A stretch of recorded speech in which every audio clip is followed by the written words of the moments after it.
The letter came on a Tuesday in April of 1878, carried by a mule packer who smelled of creosote and tobacco.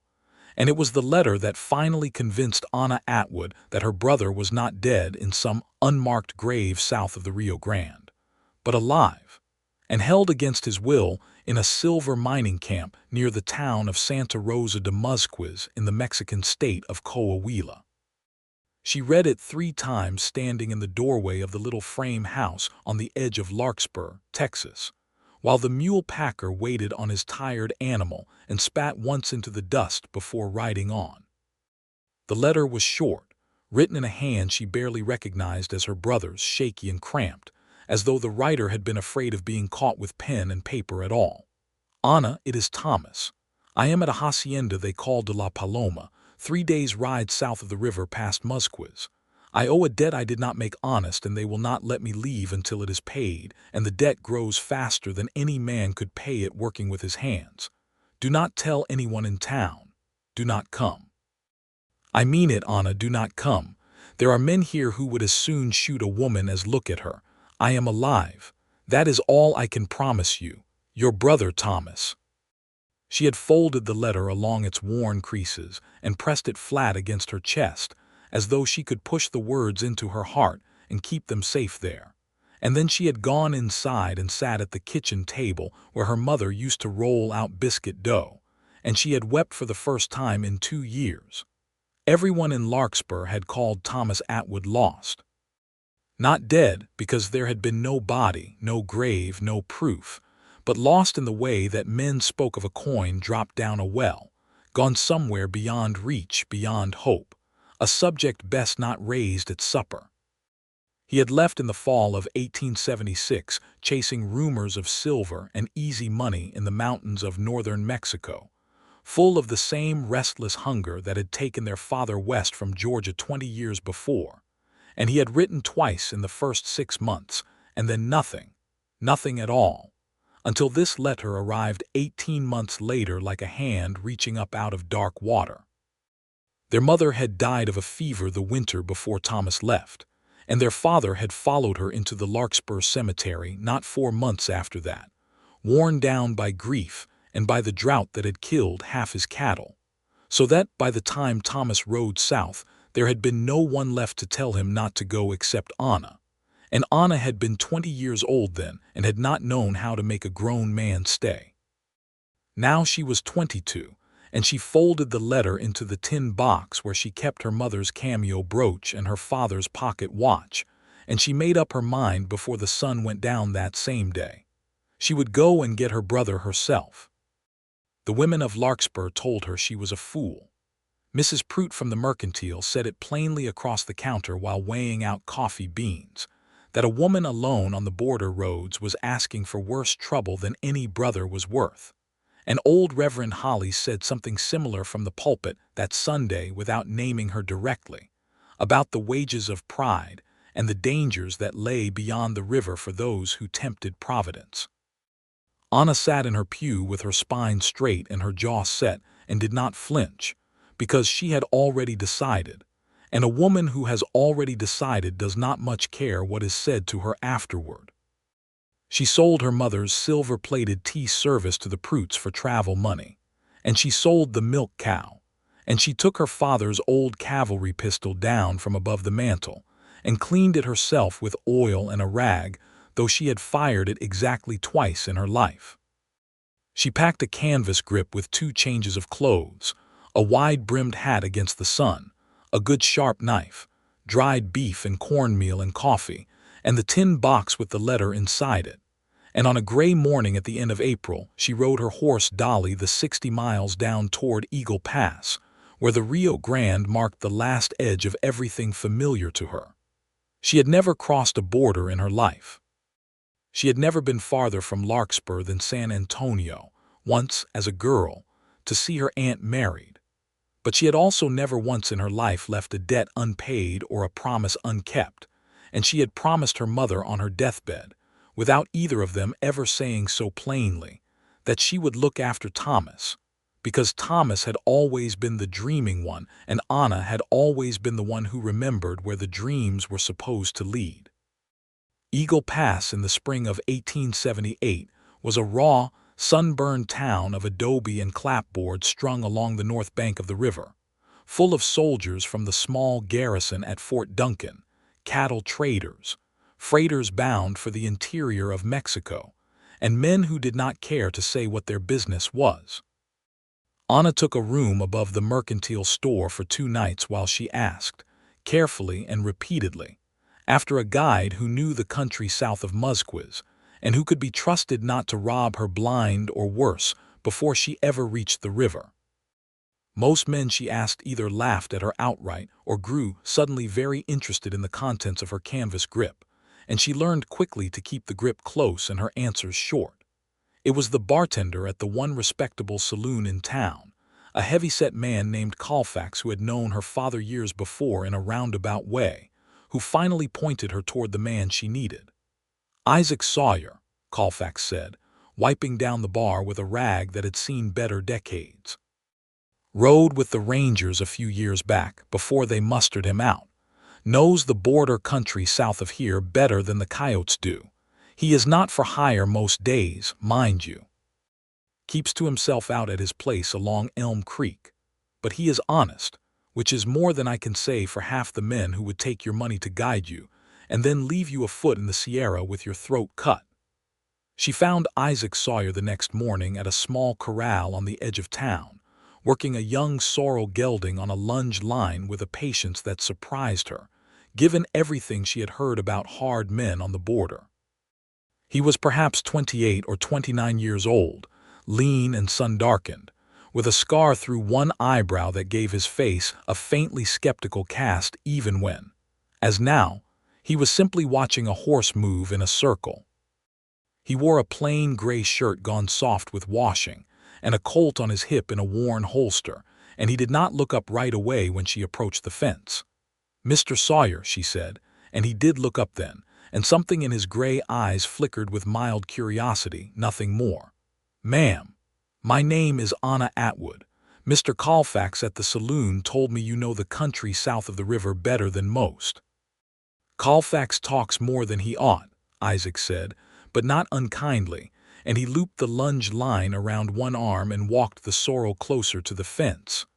"What is it you are needing a guide for?" she told him.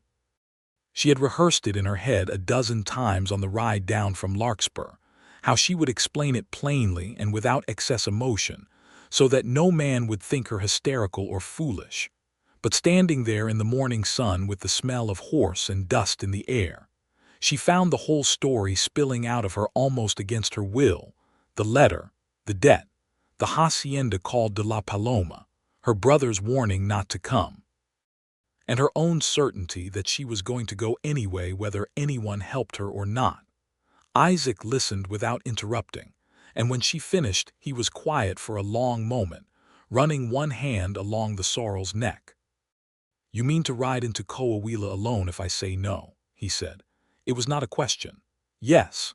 That is about the surest way I know for a woman to end up dead or worse before she ever finds her brother. I am aware of the danger, Mr. Sawyer. I did not come here for a lecture. I came here because I was told you were a man who might be willing to help for a fair price, and if you are not that man then I will thank you for your time and go on asking elsewhere." Something like a smile pulled at the corner of his mouth, there and gone. "You have got some grit in you, Miss Atwood, I will say that. I have got a brother across that river, is what I have got." He studied her for a moment longer, and whatever he saw in her face seemed to settle something in him, because he nodded once slowly. "I lost a brother of my own some years back. Comanche raid up near Fort Griffin back in '71. I was not there. I have thought since that if I had been, things might have gone different. I do not aim to stand by and let another man's sister go looking for hers with nobody watching her back, not if I can help it." He held out a hand, calloused and sun-browned. "I will take you as far as Musquiz and past it if the trail is safe. After that, we will see what we see. Fair price is whatever you can spare and no more, and I will not hear different." Anna shook his hand, and something in the grip of it, steady and sure, made her believe for the first time since the letter arrived that she might actually see her brother again. They left Eagle Pass 3 days later, once Isaac had gathered supplies and a second pack mule, and had spoken quietly with a few men he trusted about the current state of the roads south of the river. They crossed the Rio Grande at a shallow ford below the town, the water cold and brown and rushing around the horses' legs, and on the far bank Anna looked back once at the low rooftops of Eagle Pass shrinking behind her, and then she did not look back again. Piedras Negras on the Mexican side was smaller and dustier than its northern twin, full of the same mix of freighters and soldiers and merchants, though the soldiers here wore the uniforms of the Mexican Federal Army and eyed the two Americans with a wary politeness that Isaac returned in careful, halting Spanish. They did not linger. Isaac wanted to be well clear of the border towns and into open country before dark, and Anna, though her body ached from the unfamiliar hours in the saddle, did not complain. That first night they camped in a shallow arroyo where a stand of mesquite offered some shelter from the wind, and Isaac built a small fire of dry branches and showed her how to keep it low and smokeless so as not to draw attention from a distance. "You will want to learn some things on this trip you never had cause to learn before," he told her, crouched by the flames with his hat pushed back. "How to read a horse that smells trouble before you do. How to know good water from bad. How to keep your voice down at night even when you want awful bad to talk." "I am a fast learner," Anna said, and meant it as simple fact rather than boast, and Isaac looked at her across the fire with an expression she could not quite read, something between amusement and respect. "I believe you are," he said. They ate cornmeal cakes fried in bacon grease and drank coffee bitter and strong, and Anna found herself telling him about her mother's garden back in Larkspur, the rows of sunflowers that used to turn their faces east every morning, and about her father's cattle and the drought that had broken him, and about Thomas as a boy, always chasing some scheme or other, always certain the next one would make his fortune. Isaac listened the way he had listened to her story at the corral, quiet and attentive, and when she finally asked him about his own brother, he was silent for a while before he answered. "Name was Caleb, 2 years younger than me. We were riding together with a small company out of Fort Griffin, chasing down some stock that had been run off. I had gone ahead to scout a water hole and left him with 2 other men. Comanche hit them not an hour later. By the time I got back there was nothing to do but bury him." He poked at the fire with a stick, not looking at her. "I have spent a good part of the years since telling myself there was nothing I could have done different. Some days I believe it." "I am sorry," Anna said softly. "So am I." He looked up then, and the firelight caught the scar through his eyebrow, softened the hardness in his face. "That is part of why I am riding south with you, Miss Atwood, if you want the plain truth of it. I could not save my own brother. I mean to see that you do not lose yours the same way, if it is within my power to stop it."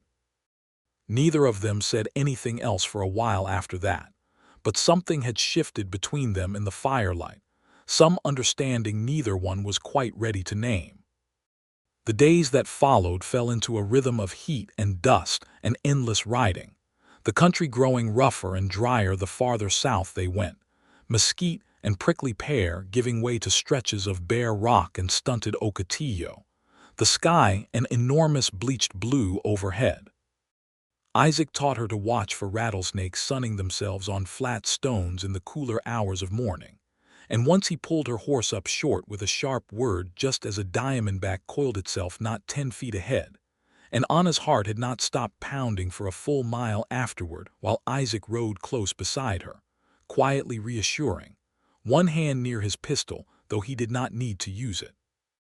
On the 4th day the water in their canteens ran low, and Isaac led them off the main trail toward a tanaja he remembered from an earlier trip, a natural rock basin that held rainwater in the shade of a low bluff, and when they found it still holding a few feet of water, brown but drinkable once strained through cloth, Anna could have wept with relief. "How did you know it would still be here?" she asked, watching him fill the canteens. "I did not know for certain. Out here you learn to hope hard and plan for the worst, both at once." He glanced up at her, and there was something warmer in his gray eyes than there had been at the corral in Eagle Pass. "I am glad it held water, though. I do not know what I would have told you if it had not. You would have told me the truth, I expect, and then found another way." "I expect I would have." He smiled then, a real smile, and Anna felt something turn over pleasantly in her chest that had nothing to do with the heat. They reached the outskirts of Santa Rosa de Musquiz on the 6th day, a town of low adobe buildings clustered around a stone church, cattle and goats wandering the dusty streets, women carrying water from a central well. Isaac had ridden this way before on some errand years past, and knew a family on the edge of town, a rancher named Miguel Contreras and his wife Rosa, who agreed to let them stay the night in exchange for a little coin and the news they carried from north of the river. Rosa Contreras was a stout, warm-faced woman perhaps 50 years old who fed them beans and tortillas and goat cheese at a rough wooden table while her husband and grown sons sat listening.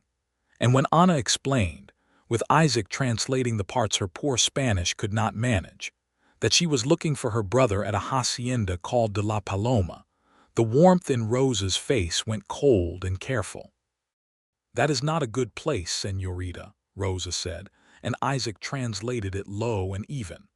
"Don Rafael Ibarra owns it. He mines silver in the hills, and he keeps men working for him who owe him money, and the money never seems to end, no matter how much they work.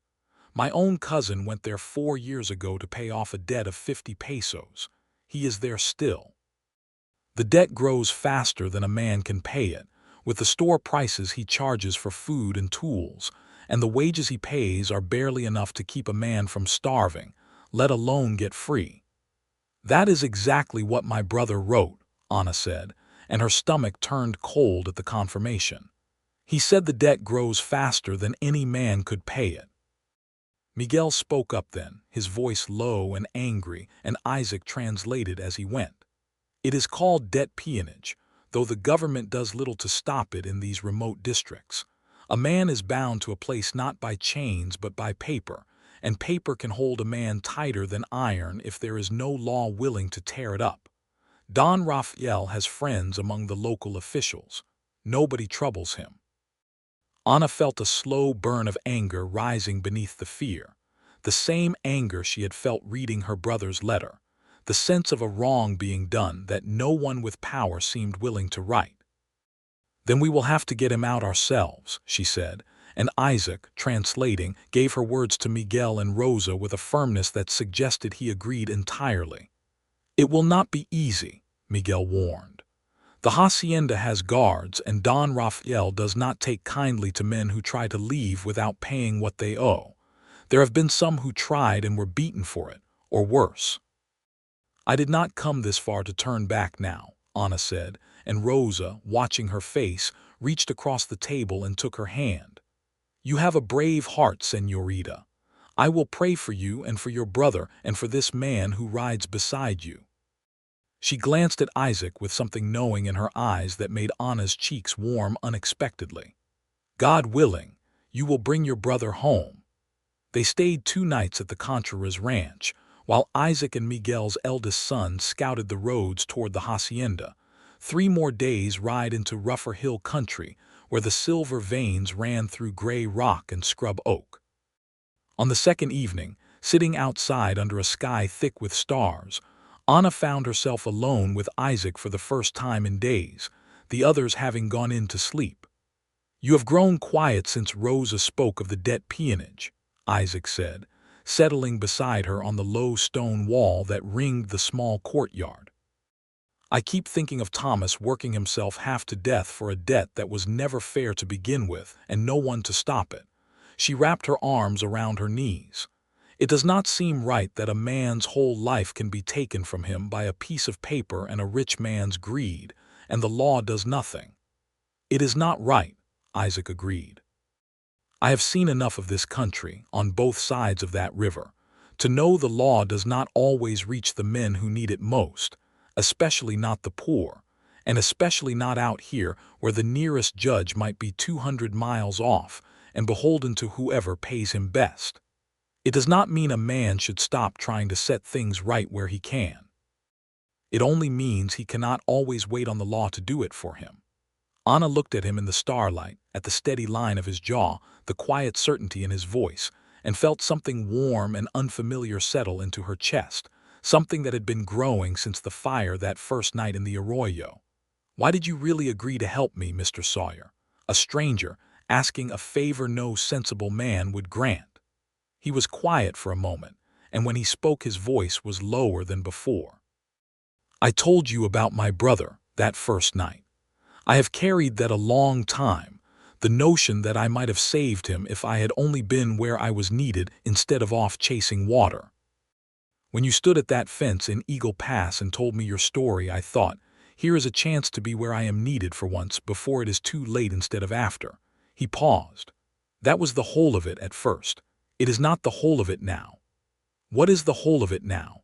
Anna asked, though something in her already knew the answer, had known it since the fire, since the tanaja, since a dozen small moments strung together across the long mile south. "Now I find myself thinking less about my brother and more about riding beside you, Miss Atwood, and wondering what it would be to keep doing that even after your brother is safe, and there is no more debt to be paid." He looked at her then, direct and unguarded in a way he had not been before. "I did not mean to say that so plain. I hope I have not overstepped." Anna felt her heart beating fast, and she did not look away from him. "You have not overstepped, Mr. Sawyer.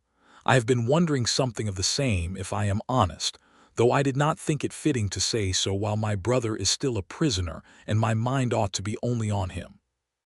"A mind can hold more than one true thing at a time," Isaac said gently. "I do not think caring for me makes you love your brother any less. I think it only means you are still a woman with a heart, even out here in the middle of all this trouble." She smiled, small and real, and for a moment the fear and urgency of the journey receded, and there was only the two of them under the wide Mexican sky, and the quiet certainty that whatever happened at the hacienda, whatever came after, they would face it together now. Not merely as guide and charge, but as something closer, something neither of them was yet ready to name aloud, but both of them felt taking root. They rode out from the Contreras ranch at first light 3 days later, provisioned with fresh tortillas and dried meat, and Miguel's eldest son, a serious young man named Ernesto who had worked briefly at the hacienda before escaping a lesser debt of his own, rode with them as far as the last rise before the valley where de la Paloma sat, to point out the lay of the land before turning back for home. From the rise, Anna could see the hacienda spread below in the afternoon light, a great stone house with a red tile roof at its center, surrounded by outbuildings, a chapel, corrals, and beyond them the dark mouths of mine tunnels cut into the hillside, with a scatter of low bunkhouses where the laborers slept. Even from this distance she could see men moving between the buildings, small and slow with exhaustion even at midday. "Don Rafael keeps close watch on the road in and the road out," Ernesto said, Isaac translating quietly. "There are guards at the gate and more who ride the boundary at night. The bunkhouses are locked from the outside once the men are counted in. It will not be a simple thing to get your brother out, señorita." "Nothing about this has been simple," Anna said, watching the hacienda below with a fierce, aching hope. "It will not stop me now." Ernesto left them there, promising to tell no one of their presence, and Isaac and Anna made camp in a hidden fold of the hills where a spring trickled from between two boulders, close enough to watch the hacienda's comings and goings but far enough to avoid notice. For 2 days they watched and planned, Isaac slipping down to the edge of the property after dark to study the guards' patterns, counting the hours between the changing of watches, marking which bunkhouse seemed to hold the newer, less broken men who might still have the strength and will to run. On the second night, Isaac returned from his scouting with news that made Anna's breath catch. "I got close enough to hear 2 of the guards talking. There is a man in the 3rd bunkhouse they called Tomás, an American, sick with something, coughing bad. They said Don Rafael has been talking of selling his debt paper to a mine further south if he does not improve, on account of him being too weak to work full days. That is Thomas," Anna said, certainty flooding through her. "That has to be him." "I believe it is," Isaac agreed. "Which means we cannot wait much longer. If they move him south before we act, we may never find him again." They decided to move the following night. Isaac's plan was simple in outline and dangerous in every particular. He would create a distraction near the corrals, drawing the attention of the two guards posted nearest the bunkhouses, while Anna, dressed in a dark shawl borrowed from Rosa and moving low along the shadow of the chapel wall, would reach the third bunkhouse and find some way to get the door open and her brother out. "I do not like sending you in there alone," Isaac said as they crouched in the darkness above the hacienda on the appointed night, the sky moonless and thick with stars, the buildings below lit only by a few scattered lanterns. "If anything happens to you, Anna, I do not know what I would do." It was the first time he had used her given name, and it struck her with unexpected force in the tension of the moment. "Nothing is going to happen to me, Isaac," she said, using his name in return, deliberate and warm despite the fear thrumming through her. "You are going to draw those guards off, and I am going to get my brother, and we are all three going to meet at the spring and ride north before sunrise. That is how this is going to go." He reached out in the darkness and took her hand briefly, pressed it. "That is how this is going to go," he agreed. "Be careful, please. You be careful, too." They separated in the dark, Isaac circling wide toward the corrals where he had spotted a gap in the fence rails, and Anna making her way down the slope toward the chapel, her heart hammering so loud she was certain it could be heard for miles. She reached the chapel wall and pressed herself against the cool stone, waiting, and a few minutes later she heard the distant clatter of frightened horses and a guard's raised shout, and knew Isaac had done his part, had loosed the corral gate and sent the animals stampeding into the darkness to draw the watchmen away. She moved quickly then, keeping low, crossing the open ground between the chapel and the row of bunkhouses with her heart in her throat, and found the third building exactly where Isaac had marked it, a long, low structure with a single door barred from the outside by a heavy wooden beam set into iron brackets. She lifted the beam as quietly as she could, muscles straining, and eased the door open into a darkness that smelled of sweat and sickness and unwashed straw. "Thomas," she whispered into the dark and heard the shuffling of bodies, the low murmur of startled men. "Who is that?" A voice rasped, and she knew it instantly despite the roughness in it, the years, the illness. "Thomas, it is me, it is Anna. I have come to bring you home." There was a sound then that she would remember the rest of her life, a broken half-sob from a grown man who had not expected ever to hear his sister's voice again, and a moment later hands found her in the dark, thin and trembling, and Thomas Atwood pulled his sister into an embrace that nearly knocked them both to the floor. "You should not have come," he whispered fiercely against her hair, even as he clung to her. "I told you not to come, Anna. It is too dangerous. They will not catch us if we hurry," Anna whispered back. "Can you walk? Can you run?" "I can try." His voice was weak, racked with the cough she had heard about, but there was something in it, some ember of the old Thomas, stubborn and alive, that had not been entirely extinguished by 2 years of forced labor. "There are others here, Anna, other men who—" "We cannot free them all tonight," Anna said, her heart breaking even as she said it. "But I swear to you, once we are safe, we will find a way to see this place answered for. Tonight we have to go now before the guards come back." Other men in the bunkhouse stirred, some whispering encouragement, one older man pressing a battered canteen into Thomas's hands for the journey, and Anna felt a fierce gratitude toward these strangers even in the depths of their own captivity, willing her brother's freedom even where they could not yet claim their own. They slipped out into the night, Thomas leaning heavily on Anna's shoulder, moving as fast as his weakened legs would carry him toward the dark shape of the hills where the spring waited, and behind them the shouts near the corrals had grown louder, more urgent, and Anna prayed with every step that Isaac had gotten clear. They were perhaps halfway to the rendezvous point when a lantern swung into view ahead of them, carried by a guard making his rounds, and the man's shout of alarm split the night air like a rifle shot. Alto, quien anda ahí. Thomas froze, terror and exhaustion warring in his face. But Anna, driven by a desperation she had not known she possessed, pulled her father's old cavalry pistol from beneath her shawl and leveled it at the guard's lantern, not at the man himself, but close enough to make her intent plain. "Move," she said in the sharpest Spanish she could manage.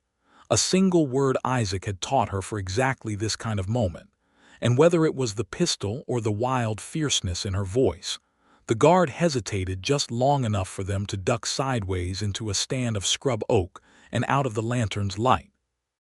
They ran then, stumbling, half carrying each other up the slope, and behind them the shouting spread through the hacienda like fire through dry grass, more lanterns bobbing, a horse whinnying, and Anna's lungs burned with the effort of hauling her brother's weight uphill in the dark. But she did not slow, could not slow, not with freedom so close. They reached the spring to find Isaac already there, breathless himself, a graze of red along one forearm where a shot had come close enough to nick him, but alive, and he swept them both toward the waiting horses with an urgency that needed no translation. "They are coming," he said. "We cannot outrun them in the open, not with your brother in this state. There is a dry wash a mile east that will hide our tracks if we can reach it before they get their own horses saddled." They rode hard through the darkness, Thomas mounted awkwardly in front of Anna on Dolly, too weak to manage a horse alone, Isaac leading them by memory and instinct through country Anna could not have found again in daylight, let alone by starlight.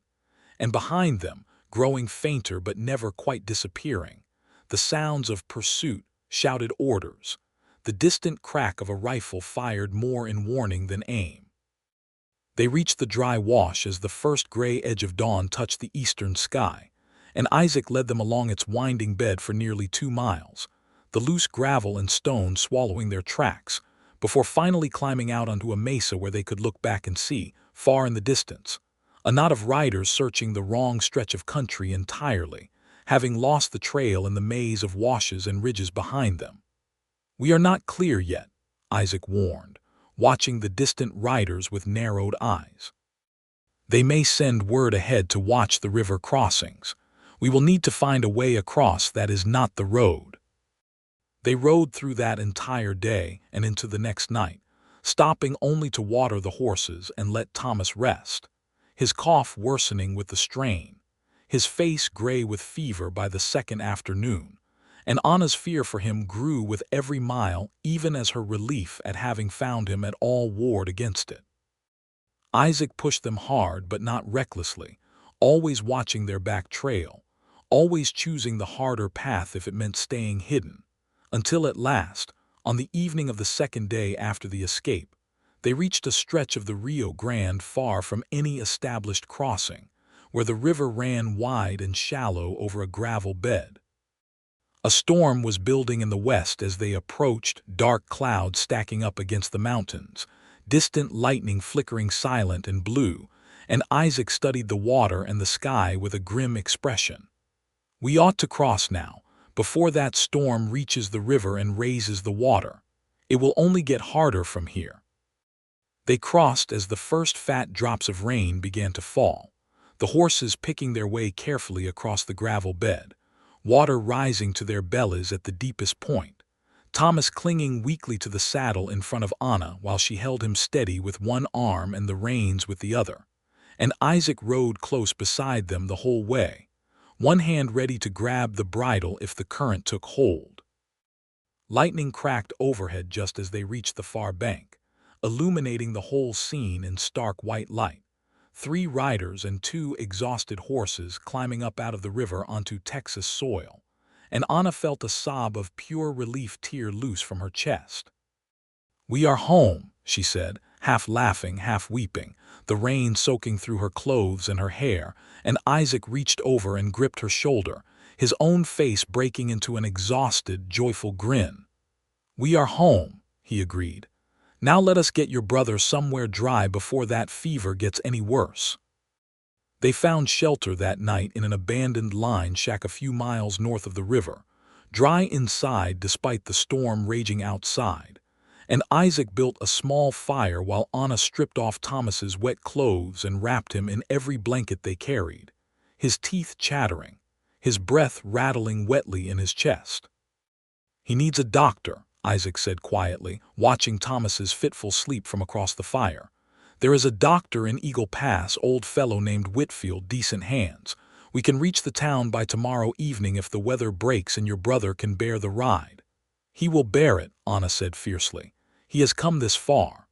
Isaac reached across and took her hand where it rested on her knee, and this time neither of them pulled away. "You did a brave thing tonight, Anna Atwood. Braver than most men I have ridden with would have managed. I do not think I have ever admired anyone the way I admire you right now."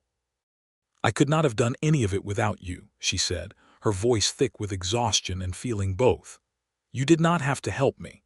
You could have said no at that corral fence and gone on with your quiet life, and I would never have blamed you for it." "I could not have said no," Isaac said simply. "Not once I saw the look in your eyes. I do not think I have wanted anything so much in a long while as I wanted to be the man who helped you bring your brother home." He hesitated, and then, in the firelight with the storm still rumbling outside and her brother sleeping fitfully nearby, he said the rest of it. "I have fallen in love with you somewhere along this road, Anna. I do not rightly know the exact mile it happened, only that it has happened, and I do not aim to hide it from you any longer, whatever you decide to do with the knowing of it." Anna's breath caught, and she looked at him across the small fire, at the scar through his eyebrow, the steadiness in his gray eyes even now, worn thin with days of danger and little sleep, and she felt the truth of her own heart rise up to meet his. "I have fallen in love with you too, Isaac Sawyer," she said softly. "I think I knew it that first night by the fire in the arroyo, when you told me about your brother, and I understood you were not just a hired guide, but a man with a heart big enough to carry another person's grief alongside his own. I have been trying not to think on it too hard, with Thomas still in danger, but it has been there all the same." He reached up and brushed a strand of wet hair back from her face, his touch gentle despite the roughness of his hand, and then he leaned forward and kissed her, soft and searching, there in the firelight with the storm outside and her brother's ragged breathing nearby. And Anna felt the whole exhausting, terrifying journey settle into something like peace in that single, unhurried moment.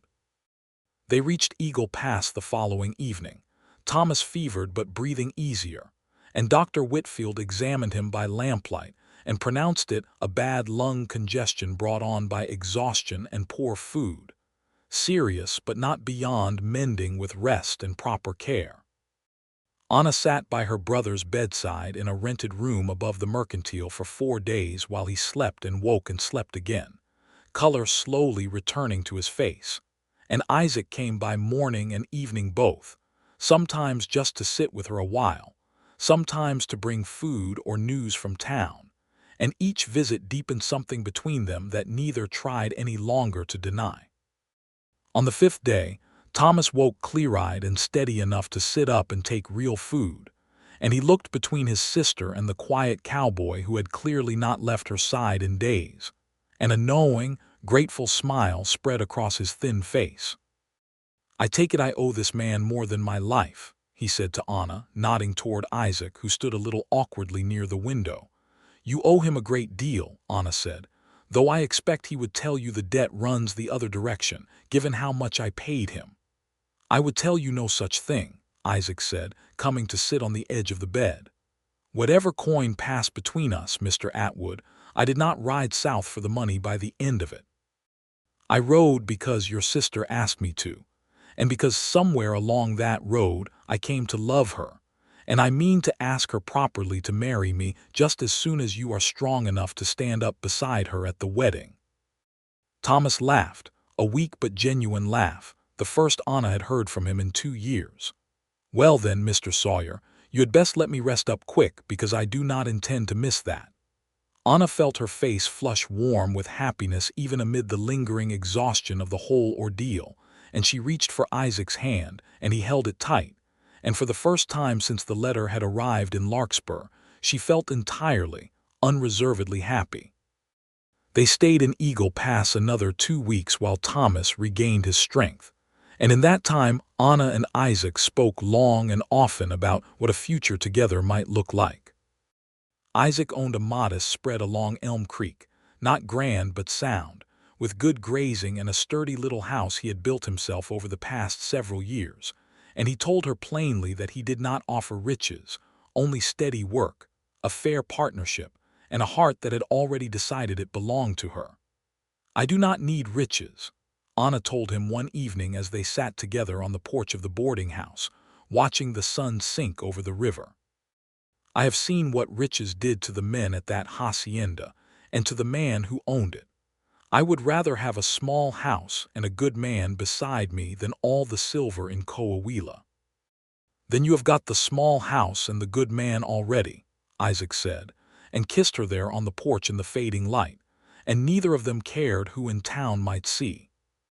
They were married 3 weeks later in the small church in Eagle Pass, with Thomas standing up as witness beside his sister, still thin but steady on his feet, and Rosa and Miguel Contreras made the long journey north to attend, having heard word of the successful escape through Ernesto's careful messages, and Rosa wept happy tears through the whole ceremony and declared afterward that she had known, that first night at her table, that something was growing between the American señorita and the quiet cowboy who translated her words with such careful attention. The wedding was a simple affair, Anna in a dress borrowed and altered from Mrs. Pruitt's daughter, Isaac in his one good coat, but the joy in that small church was as real and full as any grand affair could have offered, and when the Reverend pronounced them husband and wife, Isaac kissed his bride with a tenderness that made even the hardened old cattlemen in the back pews go a little misty around the eyes. They settled together on the Elm Creek place, and Thomas, once fully recovered, chose to stay on nearby rather than return alone to Larkspur, working first as a hand for Isaac and eventually saving enough to lease a small parcel of his own a few miles distant, where he began raising horses with a patience and steadiness that surprised everyone who remembered the restless boy he had once been. He never forgot the men left behind at the Hacienda de la Paloma, and true to Anna's whispered promise in the darkness of that bunkhouse, the story of what they had found there eventually reached the ears of a newspaperman in San Antonio, and then a federal official with an interest in reforming the worst abuses of debt peonage along the border. And though change came slowly and imperfectly, as such things always did, Don Rafael Ibarra found his practices under uncomfortable scrutiny from both sides of the river within the year, and several of the men held at his hacienda eventually found their own way to freedom, aided by a growing network of families like the Contreras who had learned. Through Anna and Isaac's example, that silence was not the only option available to them. 2 years into their marriage, Anna gave birth to a son, whom they named Caleb, after the brother Isaac had lost so many years before, and Isaac held the boy in his arms on the porch of their little house with tears standing openly in his eyes, saying softly that it felt, somehow, like a small piece of an old grief had finally been allowed to heal. 2 years after that came a daughter, whom they named Rosa, after the woman who had fed them and warned them and prayed for them on that dusty ranch outside Musquiz. And when the elder Rosa received the letter announcing the child's name, she wrote back with a joy so evident in her careful Spanish script that Anna kept the letter, like her brothers, in the same tin box that had once held only grief and now held nothing but good memories. Thomas married 2 years after his rescue, a schoolteacher named Louisa who had come out from Austin to teach at the new schoolhouse near Eagle Pass, and the two families, Sawyer and Atwood, grew close as the years passed, gathering often for Sunday dinners where the children of both households ran wild across the Elm Creek pastures, while their parents sat on the porch in the long golden evenings, watching the sun go down over land that had, against every fear and every warning, become simply and completely home. Anna would sometimes stand at that same porch railing years later, watching her children grow, watching her husband work the horses in the corral, with the same patient hands he had used on that sorrel gelding the first day she ever saw him. And she would think back on the letter that had arrived on a Tuesday in April so long ago, and on the fear and grief and stubborn hope that had carried her south across a border she had never before crossed, and she would feel, every single time, a deep and settled gratitude, not only that she had found her lost brother, but that in crossing that river alone she had found, unlooked for and unasked for, the great steady love of her whole life waiting for her on the far side of the danger, in the quiet, sure form of a cowboy named Isaac Sawyer. The story of the sister who had crossed the border alone to bring home a brother everyone called lost became, in time, something of a local legend along that stretch of the Rio Grande, told and retold at church socials and cattle roundups and quiet firesides, though Anna herself always insisted, with a small private smile toward her husband, that the truest part of the story was never the crossing at all, but what had been found waiting for her once she reached the other side.